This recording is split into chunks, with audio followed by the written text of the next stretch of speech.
Sur son échelle, en équilibre instable, Denis Meyers s'enchaîne les graphes, les écritures, les mots. 65 jours qu'il crée, qu'il remplit, qu'il réinvente les murs bruts de ses anciens bureaux.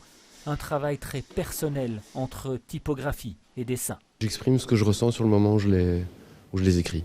Donc c'est de l'improvisation, c'est du ressenti, c'est lié à mes souvenirs, à ce que je vis pour le moment. Le mot partager, le mot aimer, le mot détester, le mot pardonner sont quelques-uns des mots les plus récurrents dans certaines zones où je travaille. Sa zone de travail, des dizaines de milliers de mètres carrés dont il connaît désormais chaque recoin. Colonnes, murs, cages d'escalier, plafonds, vitres, le ressenti et le dessin sont partout.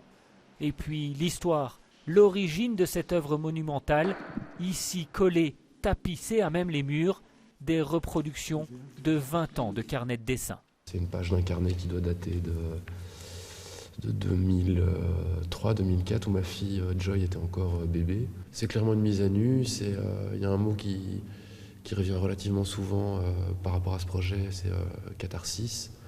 Voilà, je me replonge dans mes souvenirs, je les affronte et ça me permet d'avancer, ça me permet de tourner une page.